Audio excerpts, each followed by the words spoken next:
बिस्मिल्लाहिर्रहमानिर्रहीम अस्सलामुअलैकुम welcome back. आज की जो हमारी वीडियो है इसमें हम देखेंगे कि एमडी कैट के स्टूडेंट्स बायो में किस तरह मैक्सिमम मार्क्स स्कोर कर सकते हैं। बायो एमडी कैट का एक मेन सब्जेक्ट है और इसके 68 एमसीक्यूज होते हैं आउट ऑफ 210 एमसीक्यूज। और ये सब्जेक्ट यूँ समझ लें कि एमडी कैट में जितने भी सब्जेक्ट्स इंक्लूडेड हैं उनमें सबसे ज़्यादा ईजी है और अक्सर स्टूडेंट्स इसमें फुल मार्क्स भी स्कोर करते हैं। तो आज हम लोग देखेंगे कि एमडी कैट की बायो में हम लोग किस तरह से मैक्सिमम मार्क्स स्कोर कर सकते हैं।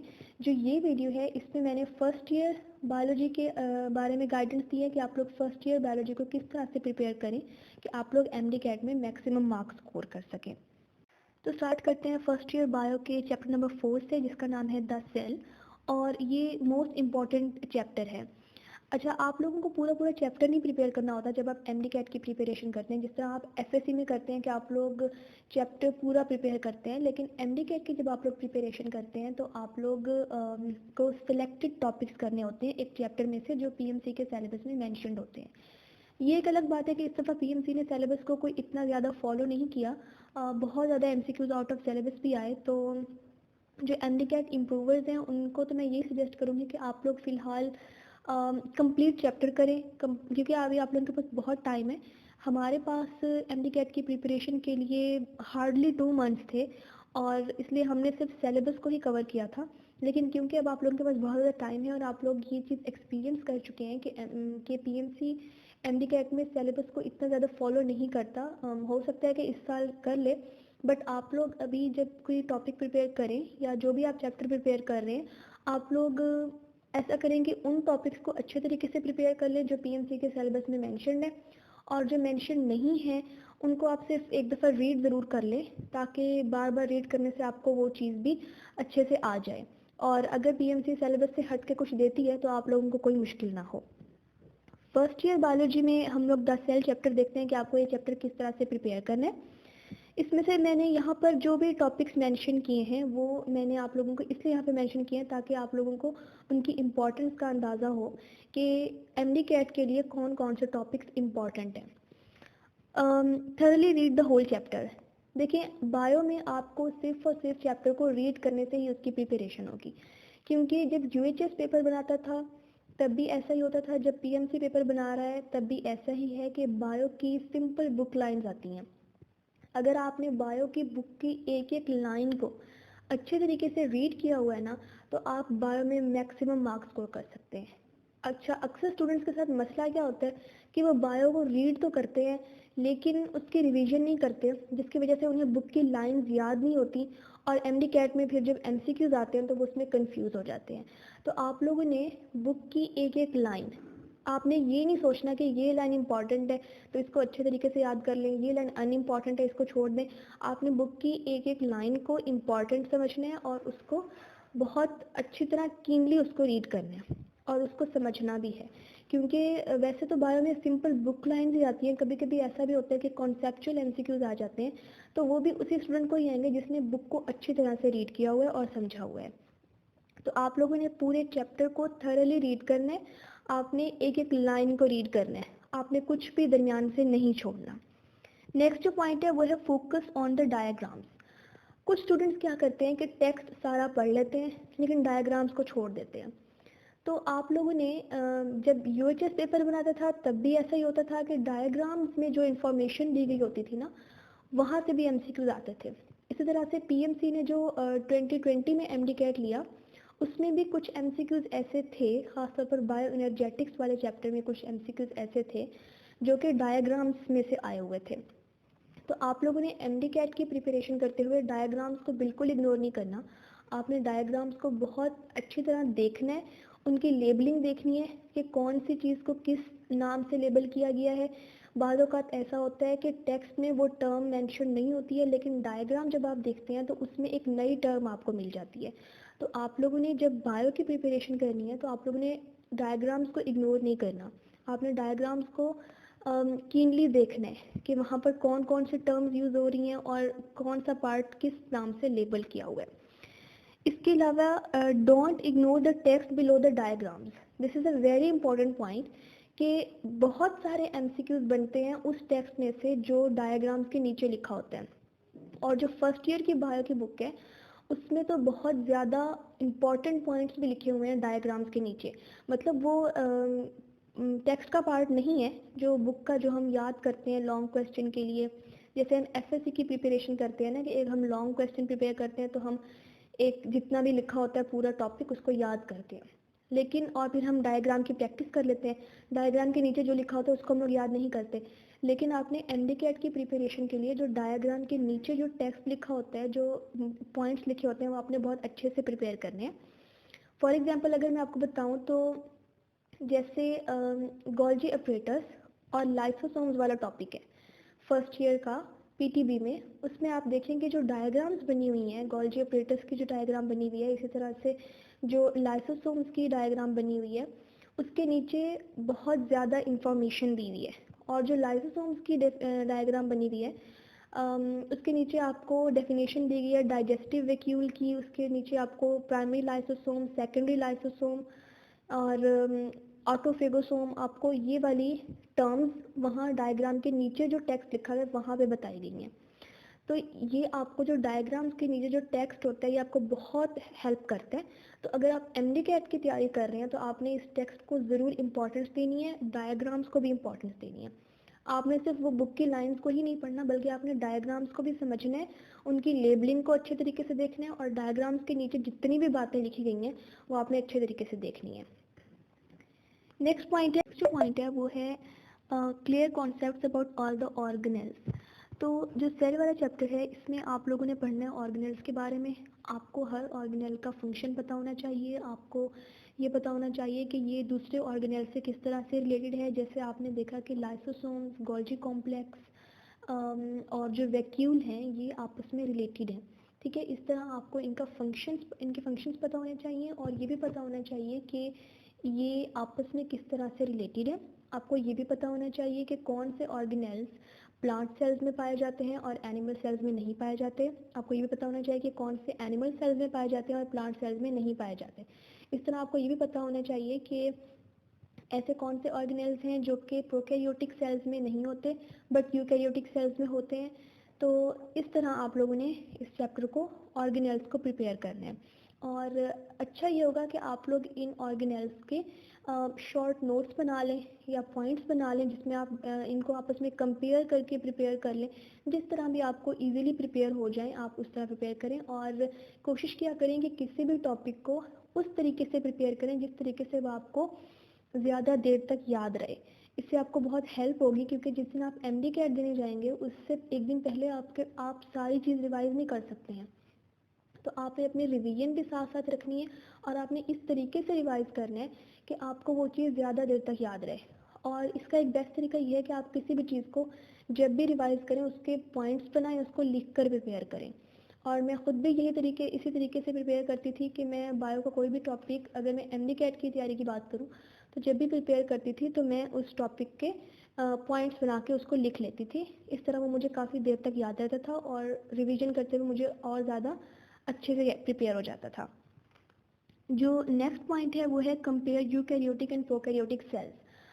आप लोगों की जो बुक का जो इस चैप्टर का द सेल चैप्टर है, इसका जो लास्ट टॉपिक है वो यूकैरियोटिक और प्रोकैरियोटिक सेल में डिफरेंस है, और ये क्वेश्चन अक्सर बोर्ड एग्जाम में भी आता है। तो आप लोगों को ये डिफरेंसेस पता होने चाहिए, और जो यूकैरियोटिक और प्रोकैरियोटिक सेल्स के दरमियान जो डिफरेंस है ना, इसमें से अक्सर एमसीक्यूज आते हैं एमडी कैट में। तो आपको ये पता होना चाहिए कि यूकैरियोटिक सेल और प्रोकैरियोटिक सेल में क्या फ़र्क है। ठीक है, और कौन से ऑर्गेनेल्स हैं जो यूकैरियोटिक सेल में होते हैं बट प्रोकैरियोटिक सेल्स में नहीं होते, और इन सेल्स में क्या क्या डिफरेंसेस हैं वो सारे आपको फिंगर टिप्स पे होने चाहिए। इसी तरह से आपको एनिमल सेल और प्लांट सेल का भी डिफरेंस पता होना चाहिए। तो अब आप लोगों ने बायो की प्रिपरेशन के दौरान ये एक टिप याद रखनी है कि आपको जो भी टॉपिक प्रिपेयर नहीं हो रहा, मतलब सिंपल रीड करने से आपको वो टॉपिक याद नहीं हो रहा, आपको बार बार उसको रिवाइज करना पड़ रहा है, तो आप एक दफ़ा उस टॉपिक को लिख कर देखें।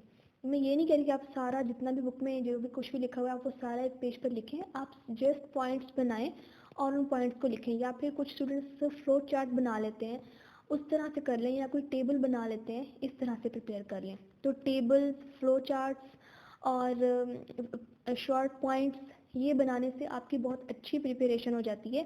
आप एक दफ़ा बनाएंगे, 2 दफ़ा बनाएंगे, उसके बाद जब आप रिवीजन करें आप जस्ट उन्हीं जो आपने खुद पहले बनाए थे टेबल्स और शॉर्ट पॉइंट्स और फ्लो चार्ट्स, आप उन्हीं को ही दोबारा देख लें तो उससे भी आपकी बहुत अच्छी तैयारी हो जाएगी और ये चीज़ आपका टाइम भी सेव करेगी। नेक्स्ट जो हमारे पास टॉपिक है वो है बायोलॉजिकल मॉलिक्यूल्स। ये भी एमडीकैट पॉइंट ऑफ व्यू से बहुत इंपॉर्टेंट चैप्टर है। इसमें से कुछ जो एमसीक्यूज इस दफ़ा आए वो मैं आप लोगों को बताऊंगी कि जो एमडीकैट 2021 में जो इस टॉपिक में से जो ज़्यादातर एमसीक्यूज आए वो रिलेटेड थे डिफरेंट स्ट्रक्चर से।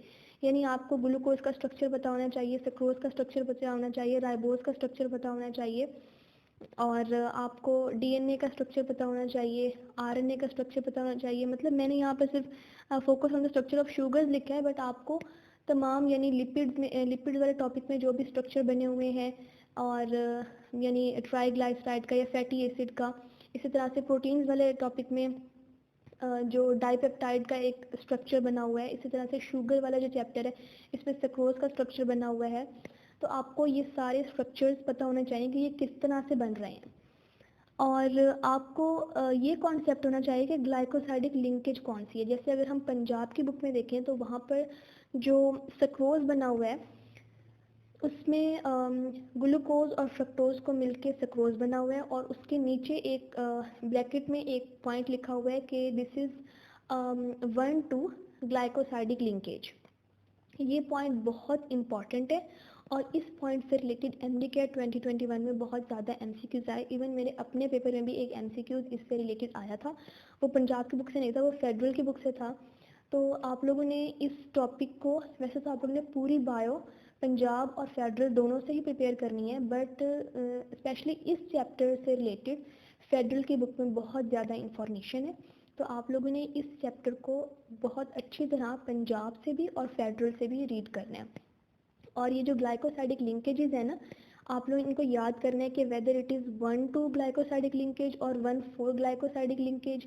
इसी तरह से एक होती है अल्फा 1-2 ग्लाइकोसाइडिक लिंकेज, एक होती है बीटा 1-2 ग्लाइकोसाइडिक लिंकेज या alpha 1-4 glycosidic linkage, beta 1-4 glycosidic linkage. जब आप ये टॉपिक पढ़ेंगे तो आपको इसका कॉन्सेप्ट भी क्लियर हो जाएगा। और पंजाब की बुक में इस कॉन्सेप्ट को इतना एक्सप्लेन नहीं किया गया। फेडरल की बुक में ये जो ग्लाइकोसाइडिक लिंकेजेस वाला कॉन्सेप्ट है कि ये अल्फा ग्लाइकोसाइडिक लिंकेज है, बीटा ग्लाइकोसाइडिक लिंकेज है, ये 1-2 ग्लाइकोसाइडिक लिंकेज है, 1-4 है या व्हाटसएवर जो भी है, ये फेडरल की बुक में बहुत अच्छी तरह इसको एक्सप्लेन किया गया है। तो अगर आप एमडीकैट इम्प्रूवर हैं तो आप ज़रूर फेडरल की बुक से ये सारे कॉन्सेप्ट्स अपने क्लियर करें। लेकिन अगर आप एफएससी स्टूडेंट हैं तो अभी आपको ये चीज़ करने की बिल्कुल ज़रूरत नहीं है। अभी आप सिर्फ इतना करें जितना आपकी पंजाब की बुक में दिया गया है। जब आप एमडीकैट की प्रिपरेशन करें तो तब आप ज़रूर जाके फेडरल की बुक को पढ़ें। तो ये पॉइंट आपने नोट कर लेना है कि आपने लिंकेजेस को बहुत अच्छे से याद रखना है कि जो सक्रोज है उसमें कौन सी ग्लाइकोसाइडिक लिंकेज होती है, इसी तरह से लैक्टोज में कौन सी होती है। और फिर आप लोग जब पॉलीसैकेराइड्स पढ़ेंगे तो आपको फेडरल की बुक में ये भी मिलेगा कि स्टार्च में कौन सी ग्लाइकोसाइडिक लिंकेजेस होती हैं, ग्लाइकोजन में कौन सी होती हैं, इसी तरह से काइटिन में कौन सी होती हैं। तो आपको वहाँ से सारा जो आपका कॉन्सेप्ट है वो फेडरल की बुक रीड करने से क्लियर हो जाएगा। और अभी फ्रेशर जो हैं, जो अभी एफएससी में हैं, उनको ये कॉन्सेप्ट लेने की ज़रूरत नहीं है, क्योंकि वैसे अगर आपके टीचर आपको क्लास में बता देते हैं तो बहुत अच्छी बात है। लेकिन अगर वो आपको सिर्फ बुक तक कन्फाइन रखते हैं तो आप बुक तक ही कन्फाइन रहें। अभी आप लोगों को इस इंफॉर्मेशन को लेने की ज़रूरत नहीं है। लेकिन जो एमडीकैट इम्प्रूवर्स हैं वो ज़रूर इस चीज़ को फेडरल की बुक से जाके पढ़ें। अच्छा, उसके बाद इस टॉपिक के एंड में इस चैप्टर के एंड में एक टॉपिक आता है कॉन्जुगेटेड मॉलिक्यूल्स।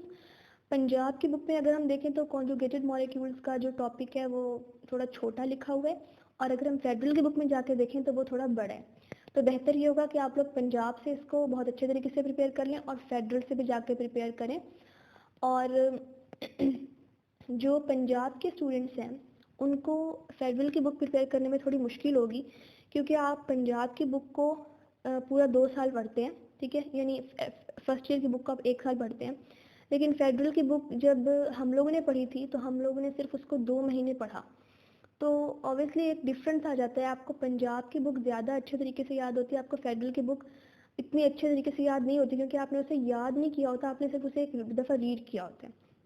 तो इसलिए जो एमडीकैट इम्प्रूवर्स हैं वो पंजाब की बुक को जितना टाइम दे रहे हैं उतना ही टाइम वो फेडरल की बुक को दें, ताकि वो भी उन्हें याद हो जाए। क्योंकि अब पीएमसी ने फेडरल से भी पेपर बनाया था, पंजाब से भी पेपर बनाया था, तो आप लोगों ने दोनों को इक्वल टाइम देना है। और जो एफएससी के फ्रेश स्टूडेंट्स हैं वो अभी सिर्फ पंजाब की बुक पे फोकस करें, क्योंकि आपके बोर्ड एग्जाम में फेडरल से कुछ नहीं है ना, पंजाब से ही सारा कुछ आना है। हाँ, अगर आपके पास संडेज को या जब भी आपको कोई फ्री टाइम मिलता है, मतलब आप अपना टाइम बिल्कुल ना वेस्ट करें, अगर आपको कोई फ्री टाइम मिल जाता है तो आप ज़रूर फेडरल की बुक को पढ़ लें। अगर आपको कोई टॉपिक समझ नहीं आ रहा पंजाब की बुक से, तो तब आप उसको ज़रूर फेडरल से पढ़ लें, ताकि आपको ज़रा उसका अच्छा सा कॉन्सेप्ट मिल जाए। जैसे फॉर एग्जांपल अगर मैं अपना बताऊं, तो मैंने चैप्टर नंबर जो सेकेंड ईयर में जो डीएनए वाला चैप्टर है, डीएनए एंड क्रोमोसोम्स, वो चैप्टर मैंने एफएससी के दौरान मैंने वो फेडरल की बुक से प्रिपेयर किया था। मतलब मैंने उसे याद नहीं किया था फेडरल की बुक से, लेकिन मैंने उसको एक दफ़ा रीड ज़रूर किया था, और उससे मेरे कॉन्सेप्ट्स और ज़्यादा स्ट्रॉन्ग हो गए थे उस चैप्टर के। तो फ्रेशर्स के लिए ये सजेशन है कि अगर आपको कोई टॉपिक पंजाब की बुक से इतना अच्छा समझ नहीं आ रहा, तो आप ज़रूर फेडरल की बुक पढ़ें, लेकिन उसको इस तरह ना पढ़ें जिस तरह आप एमडी कैट के लिए पढ़ते हैं, क्योंकि अभी उससे आपका टाइम। ओके, फर्स्ट ईयर का जो चैप्टर नंबर 3 है वो है एंजाइम्स। बहुत इंपॉर्टेंट चैप्टर है MDCAT point of view से, और थोड़ा सा कॉन्सेप्चुअल भी है, लेकिन आपको अगर आप इसको अच्छी तरह समझ कर पढ़ेंगे तो ये आपको ईजिली प्रिपेयर हो जाएगा। अच्छा, आप लोगों ने इसका जो फर्स्ट पेज पर, मैं पीटीबी की बात कर रही हूँ, जो कॉन्सेप्ट दिया गया है वो कोएंजाइम का कॉन्सेप्ट दिया गया है, और इसी तरह से कोफैक्टर्स, प्रोस्थेटिक ग्रुप और एक्टिवेटर्स। फिर जो नेक्स्ट पेज है उसके ऊपर आपको आपके पास एपो एंजाइम और होलो एंजाइम का कॉन्सेप्ट है। तो ये एक सिंपल डेफिनेशंस हैं, और डेफिनेशंस में ही उनका कॉन्सेप्ट है, थोड़ी सी एग्जांपल्स भी हैं जो आपको याद कर लेनी है, दैट्स इट। उसके बाद आपको कैरेक्टरिस्टिक्स ऑफ एंजाइम्स याद करनी है, उसके बाद आपको मैकेनिज्म ऑफ एंजाइम एक्शन याद करना है। अच्छा, एक बहुत इंपॉर्टेंट बात मैं आपको यहाँ पे बताऊँ कि जो हमारी बुक की हेडिंग्स दी होती हैं ना, जो बुक के अंदर हेडिंग्स दी होती हैं किसी भी टॉपिक से ऊपर, अगर आप देखें, for example characteristic of enzymes एक टॉपिक है, इसके अगर आप ऊपर देखें तो हेडिंग दी गई है कैरेक्टरिस्टिक्स ऑफ एंजाइम्स।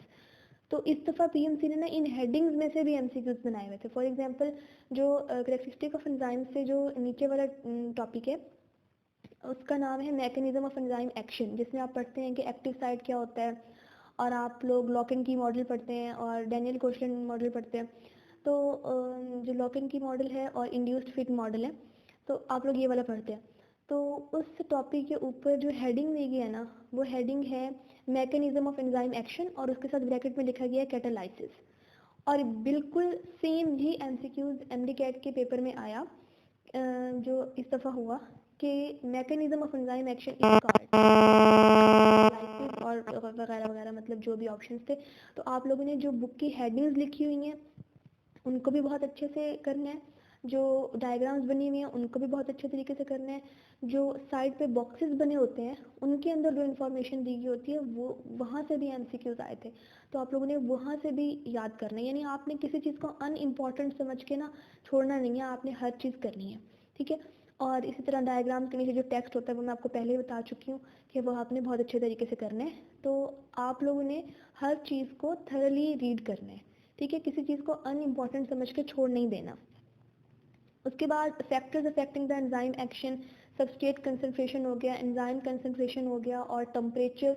और जो टेम्परेचर वाला टॉपिक है ना, इससे बहुत ज़्यादा एमसीक्यूज आए थे, तो आप लोगों ने इसको अच्छे से प्रिपेयर कर रहे हैं। और एंड में जो पंजाब की बुक है उसमें एक टेबल बना हुआ है जिसमें हर एंजाइम का एक ऑप्टिमम पीएच लिखा हुआ है, वो बहुत इम्पॉर्टेंट टेबल है। आपने उस टेबल को बहुत अच्छी तरह याद करना है, उससे मैक्सिमम एमसीक्यूज आते हैं, और ऑलमोस्ट जितने भी पेपर हुए इस दफ़ा एमडी कैट के, मेरे ख्याल से ऑलमोस्ट सब में ही उस टेबल में से कोई ना कोई एमसीक्यूज आया। और इससे पहले यूएचएस जितने भी पेपर बनाता था, अगर आप यूएचएस के पास पेपर निकाल कर देखें तो आपको ऑलमोस्ट हर पेपर में एक एमसीक्यू उस टेबल से ज़रूर मिलेगा, और इवन बोर्ड एग्जाम में भी उस टेबल में से एमसीक्यू ज़रूर आता है। तो आपने उस टेबल को बहुत अच्छी तरह प्रिपेयर करना है। अच्छा, जो चैप्टर नंबर 5 है वायरसेस, वायरसेस वाला जो चैप्टर है ना, ये आप लोगों ने जो पीएमसी का सिलेबस में मेंशन है ना वो बहुत छोटा सा है। यानी उसमें आपको ए सेलुलर लाइफ और डिस्कवरी ऑफ वायरसेस और HIV। मेरे ख्याल में ये 3 टॉपिक्स आपको मिलेंगे सिलेबस जो हमारा 2021 का सिलेबस था।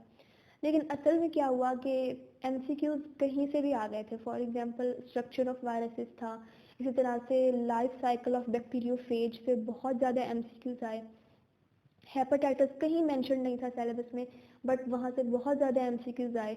तो आप लोगों ने सिलेबस को नहीं देखना, आपने ये देखना है कि आपका टॉपिक लिखा हुआ है वायरसेस, आपने उसको सारा प्रिपेयर करना है। पंजाब की बुक में जितना भी वो वायरसेस वाला चैप्टर दिया गया है, for example discovery of viruses दिया गया है, इसके अलावा स्ट्रक्चर ऑफ वायरसेस दिया गया है, कैरेक्टरिस्टिक ऑफ वायरसेस दिया गया है, और उसके बाद लाइफ साइकिल ऑफ बैक्टीरियोफेज है, और उसके बाद आपके पास HIV है, एड्स है, हेपेटाइटिस है, आपको वो सारा प्रिपेयर करना है। और अभी मैंने आपको पहले भी वो बात बताई कि जो बॉक्स बने होते हैं साइड बॉक्सेस, वो भी आपने ज़रूर करने हैं, क्योंकि वहाँ से इस दफ़ा PMC ने MCQs दिए थे। ख़ास तौर पे वायरसेस वाला जो चैप्टर है ना पंजाब की बुक में, यहाँ बहुत ज़्यादा बॉक्सेस बने हुए हैं साइड पे, और उसमें साइंटिस्ट के नेम लिखे हुए हैं और डेट्स लिखी हुई हैं कि ये वाला वायरस कब डिस्कवर हुआ या ये डिज़ीज़ कब डिस्कवर हुई। तो आपने इन डेट्स को, जो वायरसेस वाले चैप्टर में जो डेट्स हैं, कि आपने उनको बहुत अच्छी तरह प्रिपेयर करना है। इससे बहुत ज़्यादा MCQs आए थे इस दफ़ा, और होप्स हो कि अगली दफ़ा भी आएंगे, क्योंकि एक ही क्वेश्चन बैंक से PMC ने पेपर बनाना है, तो ऑब्वियसली रिपीट तो होंगे वो MCQs। और बॉक्सेस में साइंटिस्ट के जो नेम लिखे हुए हैं ना, वो आपने बहुत अच्छी तरह याद करने हैं। वहाँ से भी बहुत ज़्यादा MCQs आए थे, तो आपने साइड बॉक्सेस को बिल्कुल इग्नोर नहीं करना, आपने उनको बहुत अच्छी तरह याद करने हैं। साइंटिस्ट के नेम्स आपने बहुत अच्छी तरह प्रिपेयर करने हैं, और किस साइंटिस्ट ने किस चीज़ को कब डिस्कवर किया, ये आपने डेट्स ज़रूर याद रखनी है। इनको आपने अनइम्पॉर्टेंट समझ के छोड़ नहीं देना, फिर यही चीज़ें जब पेपर में आती हैं तो आपके मुफ्त के नंबर जो हैं वो कम पड़ जाते हैं। अच्छा, HIV जो टॉपिक था ना, इसके ऊपर आपने बहुत फोकस करना है। इससे रिलेटेड आपको कहीं से भी कोई भी इंफॉर्मेशन मिलती है ना, वो आपने नोट करनी है, क्योंकि HIV से इस दफ़ा बहुत सारे MCQs ऐसे आए जो ना ही पंजाब की बुक में थे, ना ही फेडरल की बुक में थे, और ना KP के सिंध, मतलब वो कहीं और ही से थे।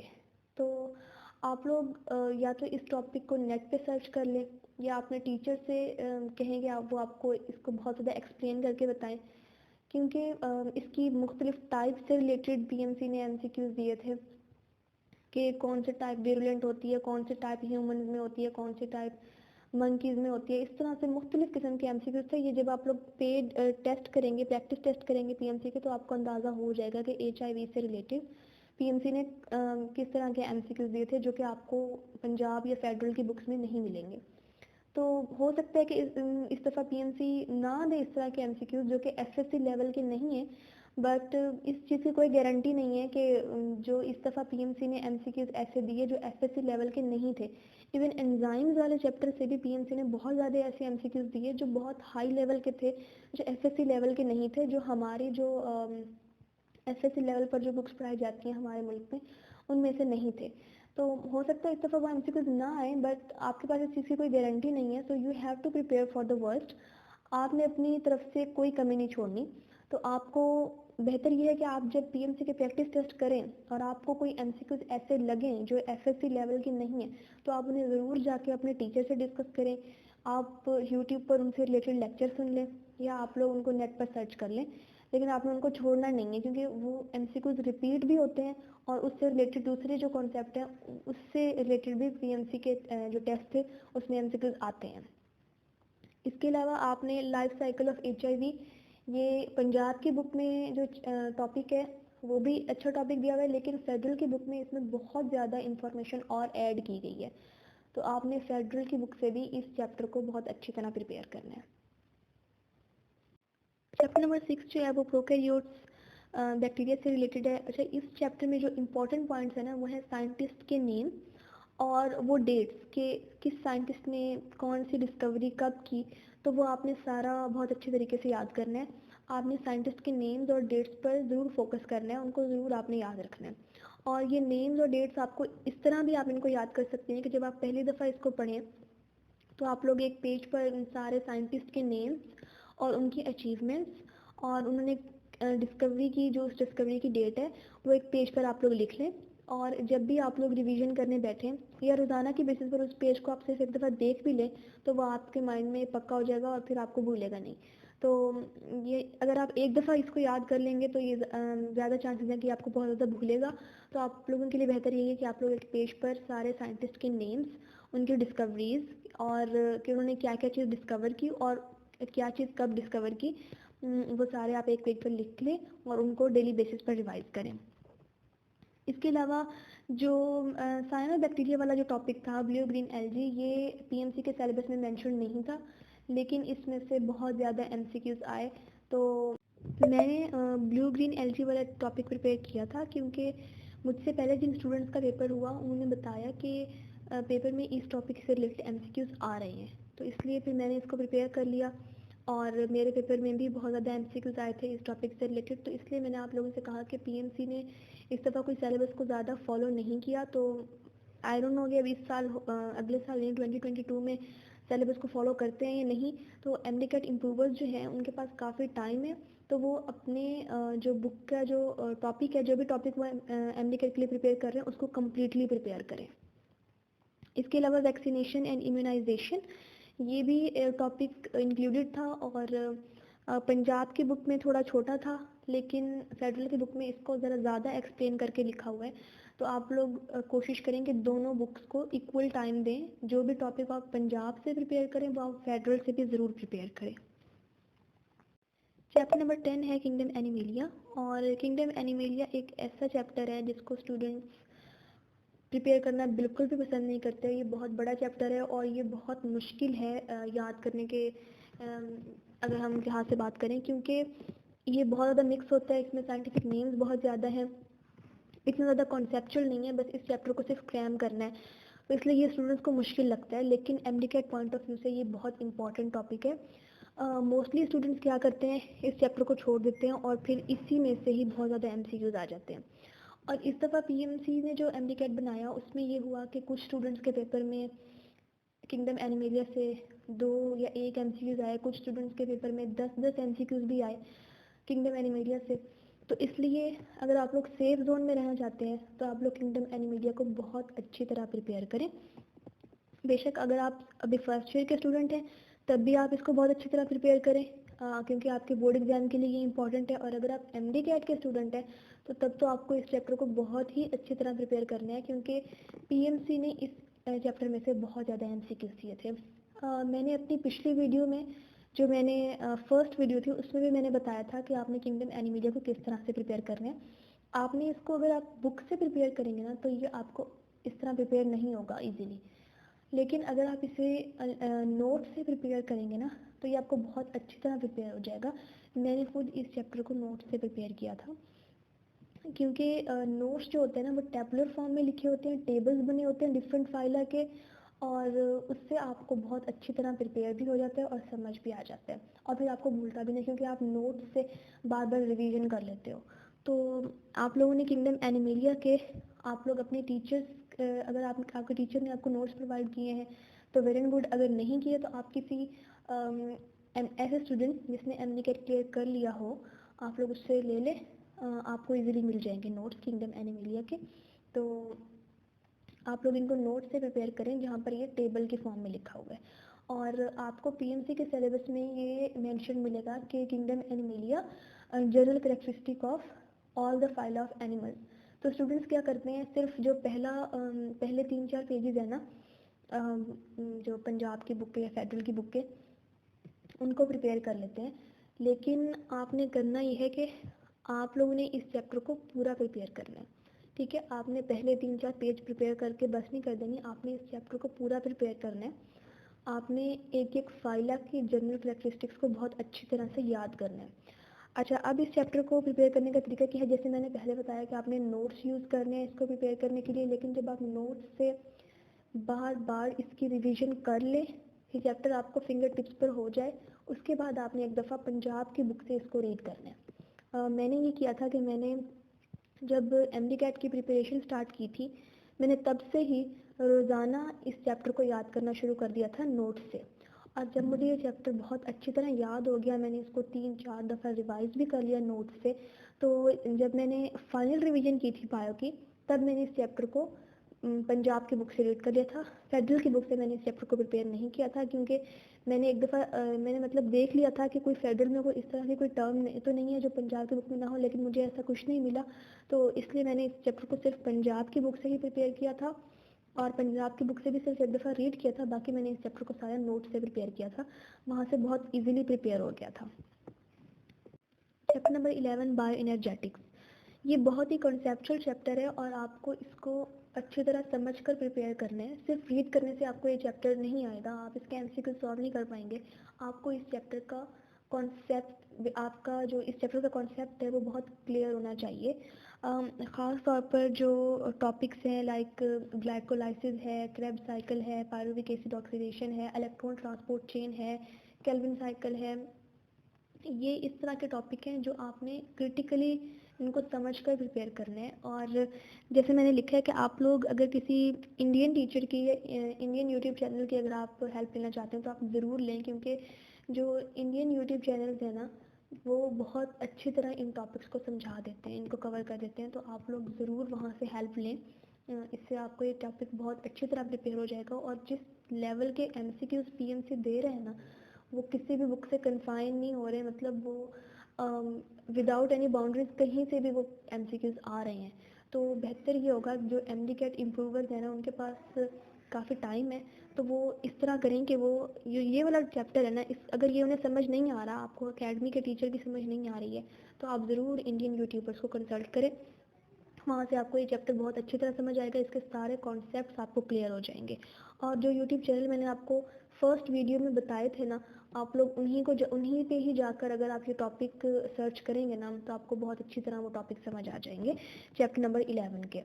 तो लेकिन बस आपने ये देखना है कि आपको इस टॉपिक से रिलेटेड कोई भी डाउट नहीं रहना चाहिए, आपको इस टॉपिक के सारे कॉन्सेप्ट्स क्लियर होने चाहिए। एक बहुत इंपॉर्टेंट जो टॉपिक है इस चैप्टर का वो है एनर्जी बजट ऑफ रेस्पिरेशन। आपको पता होना चाहिए कि ग्लाइकोलाइसिस में कितने एटीपी प्रोड्यूस हुए, कितने NADH2 प्रोड्यूस हुए, ठीक है, और मतलब किस प्रोसेस में कितने ATP, NADH2, FADH2 प्रोड्यूस हुए। इससे रिलेटेड बहुत ज़्यादा एमसीक्यूज आते हैं। एक और जो कॉन्सेप्ट है जो जिससे रिलेटेड एमसीक्यूज है वो है gross production of ATP and net production of ATP। Gross और नेट का कॉन्सेप्ट आपने देखना है कि इसमें क्या फ़र्क होता है। इसके अलावा आपने ये भी देखना है कि ग्रॉस प्रोडक्शन कितनी हो रही है और नेट प्रोडक्शन कितनी हो रही है। इसके अलावा एक और डिफरेंस होता है कि प्रोकैरियोट्स में मोर नंबर ऑफ ATPs प्रोड्यूस होते हैं एज़ कम्पेयर टू यूकैरियोट्स। तो ये चीज़ भी आपने देखनी है, इस चीज़ को आपने पूरा समझना है, ठीक है। अगर आप लोग एकेडमी जा रहे हैं तो आपके टीचर आपको इसको समझाएंगे, आपने वो लेक्चर बहुत गौर से सुनना है। और अगर आप लोग घर बैठकर तैयारी कर रहे हैं और ऑनलाइन लेक्चर्स ले रहे हैं तो वहाँ से आपने इस चैप्टर को बहुत अच्छी तरह समझना है। और अगर आप कहीं से भी लेक्चर नहीं ले रहे हैं तो सिंपल आप यूट्यूब पे जाकर इसे किसी भी इंडियन यूट्यूब चैनल पर जाकर सर्च करें तो ये आपको बहुत अच्छी तरह वहाँ से समझ आ जाएगा। और जब आप इसको टेक्स्ट बुक से रीड करें ना तो आपने इसकी जो इतनी बड़ी बड़ी थेरीज लिखी हुई हैं, अगर उसके बजाय आप सिर्फ वो जो इनको स्केच किया गया है, ग्लाइकोलाइसिस को स्केच किया गया है, क्रेब्स साइकिल को, पायरुविक एसिड को, इलेक्ट्रॉन ट्रांसपोर्ट चेन को, अगर आप उसी को ही समझ लेना अच्छी तरह तो यही आपका बहुत अच्छी तरह प्रिपेयर हो जाएगा। और बायोएनर्जेटिक्स का जो चैप्टर है इसके बिल्कुल एंड में लास्ट पेज पर एक फ्लो चार्ट बना हुआ है जिसमें डिफरेंट एंजाइम्स भी मेंशन किए गए हैं जो पहले इस चैप्टर में मेंशन नहीं किए गए।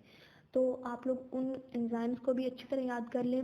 उनका फंक्शन को इतना ज़्यादा एलैबोरेट करके नहीं लिखा हुआ, तो आप ऐसा करें कि उनका फंक्शन आप नेट पर जाकर सर्च कर लें। उनसे रिलेटेड आपको जितनी भी इंफॉर्मेशन मिलती है वो आप ले लें, क्योंकि इससे आपको फ़ायदा होगा। अगर पीएमसी यानी कहीं बाहर से एमसीक्यूज देते हैं तो आप इजीली कर लेंगे। और तो आपने इनके स्केचेस की बहुत अच्छी तरह प्रैक्टिस करनी है। आपको मतलब इस टॉपिक से रिलेटेड जितने भी कॉन्सेप्ट्स हैं वो आपके बहुत स्ट्रॉन्ग होने चाहिए। और जो मैंने आप लोगों को पहले भी बताया कि आपको पता होना चाहिए कि किस प्रोसेस में कितने ATPs प्रोड्यूस हो रहे हैं, ये सारी बातें आपको पता होनी चाहिए। चैप्टर नंबर 12 है वो है डाइजेशन। और इस चैप्टर को आपने पूरा नहीं प्रिपेयर करना। जो पहले प्लांट्स वाला हिस्सा है वो आपने बिल्कुल प्रिपेयर नहीं करना। सिर्फ जो डाइजेशन इन ह्यूमंस है आपको सिर्फ उसको प्रिपेयर करना है। और लेकिन अभी सिलेबस 2022 का नहीं आया तो ऑब्वियसली आप लोग 2021 का सिलेबस ही फॉलो करोगे। तो जैसे मैंने आपसे पहले कहा था कि पीएमसी ने सिलेबस को फॉलो नहीं किया और आउट ऑफ सिलेबस बहुत ज़्यादा क्वेश्चंस आए, लेकिन जो डाइजेशन वाला टॉपिक था ना, इसमें जो डाइजेशन इन ह्यूमन से पहले वाले जो टॉपिक्स हैं ना, उसमें से एमसीक्यूज नहीं आए थे पेपर में। तो लेकिन जो जिन जिन टॉपिक से एमसीक्यूज आए थे आउट ऑफ सिलेबस वो मैं आप लोगों को बता दूंगी साथ साथ। जैसे इस चैप्टर में से जो डिजीज़ हैं, diseases related to digestive system, वो सिलेबस में मेंशन नहीं थी, बट उसमें से एमसीक्यूज आए थे। मैं वो प्रिपेयर करके गई थी क्योंकि जैसे मैंने आपको पहले बताया, जो मुझसे पहले जिन स्टूडेंट्स का पेपर हुआ उन्होंने आगे बताया कि डिजीज़ में से एमसीक्यूज आ रहे हैं, तो दैट्स वाई मैंने उनको प्रिपेयर कर लिया। और मेरे अपने पेपर में भी डिजीज़ में से एमसीक्यूज आए थे, हालांकि वो मेंशन नहीं थी। लेकिन जो डाइजेस्टिंग इन ह्यूमन से पहले वाला जो इस चैप्टर का पार्ट है ना, उसमें से कोई एमसीक्यूज नहीं आया। तो इसलिए आप लोग भी डाइजेस्टिंग इन ह्यूमन को ही अच्छी तरह से प्रिपेयर कर लें। और आपने डाइजेस्टिव सिस्टम के जितने भी पार्ट्स हैं उनके फंक्शंस को, उनकी लोकेशन को बहुत अच्छी तरह से प्रिपेयर करने। और मोस्ट इम्पॉर्टेंट जो एमसीक्यूज आते हैं इस टॉपिक में से वो है एंजाइम्स। आपको सारे एंजाइम्स जो इन्वॉल्व हैं डाइजेशन में उनका पता होना चाहिए, और आपको ये भी पता होना चाहिए कि कौन सा एंजाइम डाइजेस्टिव सिस्टम के कौन से पार्ट में होता है और उसका क्या फंक्शन है, और उसकी कब सिक्रीशन होती है, कब इनहिबिशन होती है। और ये जो चैप्टर है डाइजेशन का, ये फेडरल की बुक में बहुत अच्छी तरह एक्सप्लेन करके लिखा हुआ है, तो आप लोग इसको फेडरल से भी बहुत अच्छी तरह प्रिपेयर करें। और डायग्राम्स इस चैप्टर की वो बहुत इंपॉर्टेंट है, फेडरल की बुक में भी और पंजाब की बुक में भी डायग्राम्स बनी हुई हैं।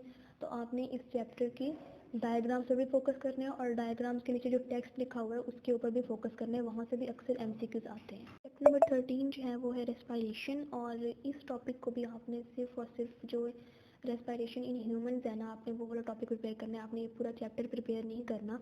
और इस चैप्टर से भी जो पंजाब की बुक में जो रेस्पायरेशन इन ह्यूमन से जो पहले वाला जो जितना भी सारा चैप्टर है ना, उसमें से पीएमसी के टेस्ट में कोई भी एमसीक्यू नहीं आया। क्योंकि जो आप फेडरल की बुक जब आप पढ़ेंगे ना रेस्पायरेशन वाले चैप्टर से, तो उसमें है ही सिर्फ रेस्पायरेशन इन ह्यूमन, उसमें और कोई यानी बर्ड्स वगैरह या एनिमल्स का, बाकी एनिमल्स का नहीं दिया होगा। तो आप लोगों ने ये वाला टॉपिक सिर्फ और सिर्फ respiration in human he prepare करना है, और ये बहुत ही इजी टॉपिक है। इसमें कोई आप लोगों को ज़्यादा मेहनत की ज़रूरत नहीं होगी। लेकिन एक पॉइंट मैं आपको बता दूं कि मायोग्लोबिन और हीमोग्लोबिन से रिलेटेड पीएमसी के टेस्ट में बहुत ज़्यादा एमसीक्यूज आए थे, तो इसकी जो ज़्यादा डिटेल है वो फेडरल की बुक में है, तो आप लोग पंजाब से भी इसको पढ़ें। और जो मायोग्लोबिन और हीमोग्लोबिन से रिलेटेड इन्फॉर्मेशन आपको फेडरल की बुक से मिलती है ना, वहाँ से आप लोग ज़रूर लें। चैप्टर नंबर 14 जो है ना वो है सर्कुलेटरी सिस्टम, और ये बहुत इम्पॉर्टेंट और बहुत लेंथी चैप्टर है। तो इसको प्रिपेयर करने में आपको बहुत टाइम लगेगा, और इसके रिवीजन करने में आपको उससे भी ज़्यादा टाइम लगेगा, क्योंकि ये बहुत ज़्यादा भूलने वाला चैप्टर है। और एक और इम्पॉर्टेंट बात मैं आपको बताऊं कि इस चैप्टर की जो स्पेशली, वैसे तो आपको पूरी बुक की ही जो बुक की लाइंस है ना उनको बहुत अच्छे तरीके से प्रिपेयर करना है, क्योंकि मैंने आपको पहले भी बताया कि बायो के लिए आपको बुक की लाइंस प्रिपेयर करनी है, बायो में बुक की लाइंस आती हैं। लेकिन इस चैप्टर में काफ़ी कंफ्यूजिंग एमसीक्यूज आए थे, यानी आई तो बुक की लाइन ही थी लेकिन उनके ऑप्शंस काफ़ी कंफ्यूजिंग थे। तो आप लोगों को बहुत ही कीनली, बहुत ही थर्ली इस चैप्टर की जो लाइंस है उनको पढ़ना है। और बहुत सारे ऐसे कॉन्सेप्ट्स थे जो पंजाब की बुक में नहीं थे, फेडरल की बुक से प्रिपेयर करना पड़े। Functions of blood, plasma, cells, platelets, ये सारा तो आपको पंजाब की बुक से मिल जाएगा। लेकिन जो टॉपिक था ना इम्यूनिटी, वो आप लोगों ने फेडरल की बुक से प्रिपेयर करना है, और वो पूरा एक चैप्टर है। जैसे हमारे जो पंजाब की बुक है उसमें एक छोटा सा टॉपिक लिखा हुआ है इम्यूनिटी का, लेकिन अगर आप फेडरल की बुक अगर आप पढ़ेंगे ना तो उसमें एक पूरा चैप्टर है इम्यूनिटी का, और उसमें 3 पार्ट्स हैं उस चैप्टर के। First line of defence, second line of defence, third line of defence. ये जो टर्म्स है ना ये बहुत इंपॉर्टेंट है एमडीकैट पॉइंट ऑफ व्यू से, और ये आपको फेडरल की बुक में मिलेंगे, पंजाब की बुक में आपको ये नहीं मिलेंगी। तो मैं ये सजेस्ट करूँगी कि जो एमडीकैट इम्प्रूवर्स है वो इम्यूनिटी वाला जो टॉपिक है उसको फेडरल की बुक से जो पूरा चैप्टर है उसको कंप्लीट करें, यानी जितना भी इम्यूनिटी वाला चैप्टर लिखा हुआ है फेडरल की बुक में उस सारे को अच्छी तरह प्रिपेयर करें। और पंजाब की बुक में जो छोटा सा टॉपिक किया हुआ है उसको तो वो वैसे ही कर लेंगे। बाकी आपने इस चैप्टर को पंजाब और फेडरल दोनों से प्रिपेयर करना है।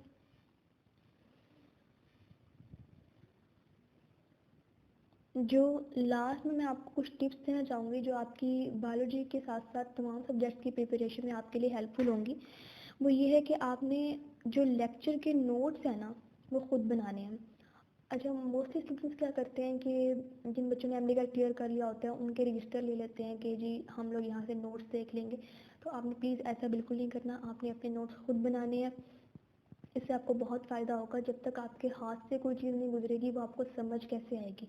तो आप लोगों ने अपने नोट्स खुद बनाने हैं, अपने शॉर्ट पॉइंट्स, क्योंकि जब आप लोग एमडी कैट के दिन करीब आएंगे ना, जब तब आप लोगों को ये नोट्स की अहमियत का पता चलेगा। आप लोगों को फिर रिवीजन जो करनी होगी ना, तब आपके पास इतना टाइम नहीं होगा कि आप बुक्स खोल खोल के रिवीजन करें। तब आप इन्हीं नोट्स से जो आपने बनाए होंगे, जो आपने फ्लो चार्ट बनाए होंगे, जो आपने शॉर्ट पॉइंट्स लिखे होंगे, वहीं से ही आपको हेल्प मिलेगी। सारी रिवीजन आपने वहीं से करनी है। तो प्लीज़ अपने जो नोट्स हैं, जब आप लेक्चर ले रहे हो तो अपने नोट्स खुद बनाएं। इसके अलावा आपने बायोलॉजी को डेली बेसिस पर प्रिपेयर करना है, क्योंकि मैंने आपको पहले भी बताया कि बायोलॉजी की बुक की लाइंस आती हैं। तो आपने इसको बस आप यूँ समझ लें कि आपने इसे क्रैम ही करना है। तो उसके लिए आपको इसकी डेली बेसिस पर रिवीजन करनी पड़ेगी, क्योंकि जब आप एक दिन भी इसकी रिवीजन नहीं करेंगे तो ये आपको भूल जाएगा। तो इसलिए आपने इसकी डेली बेसिस पर रिवीजन करनी है। और अच्छा, कुछ स्टूडेंट्स ये पूछते हैं कि हमने पीटीबी सिर्फ पढ़नी है या फेडरल को भी पढ़ें। तो मैंने आपको पहले भी बताया हुआ है, पहले वीडियोस में भी, कि आपने पीटीबी और फेडरल दोनों पढ़नी है। और तमाम सब्जेक्ट्स के लिए यानी केमिस्ट्री, फिज़िक्स और बायो के लिए आपने पीटीबी और फेडरल दोनों पढ़नी है। सिर्फ ऐसा नहीं है कि आपने बायो के लिए फेडरल की बुक पढ़नी है, आपने तीनों सब्जेक्ट्स के लिए पढ़नी है, क्योंकि एमडीकैट इम्प्रूवर्स के पास बहुत टाइम है अभी। आपको अपना टाइम वेस्ट नहीं करना है, आपने अपना सारा टाइम यूटिलाइज करना है। मैंने आप लोगों को ये भी सजेस्ट किया था पिछली वीडियोस में कि आप लोग जैसे आप लोग तीनों सब्जेक्ट्स पीटीबी और फेडरल से कवर करेंगे, इसी तरह बायो के लिए आप केपी की और सिम की बुक्स भी डाउनलोड कर लें। केमिस्ट्री फिजिक्स के लिए केपी की और सिम को डाउनलोड करने की ज़रूरत नहीं है, लेकिन आप लोग बायो के लिए केपी की और सिम की बुक्स को डाउनलोड करके अपने पास रख लें। और जब भी आपके पास फ्री टाइम हो, आप तब केपी की और सिम से भी बायो को रीड करें, क्योंकि बायो का जो पेपर है वो बहुत लेंथी होता है और वो कहीं से भी आ सकता है, किसी भी बुक से भी आ सकता है। और हर बुक में कोई ना कोई आपको नई चीज़ ज़रूर मिलेगी बायो से रिलेटेड। तो इसलिए आप लोगों ने बायो को पीटीबी और फेडरल से भी प्रिपेयर करना है, सिंध और केपीके से भी प्रिपेयर करना है अपने फ्री टाइम के अंदर। तो जो हमारी बायो की गाइडलाइंस थी वो यहाँ पर कंप्लीट होती हैं एमडी कैट के स्टूडेंट्स के लिए। आई होप आपको ये गाइडलाइंस आपके लिए हेल्पफुल होंगी। तो पढ़ाई करते रहें। अल्लाह हाफिज़।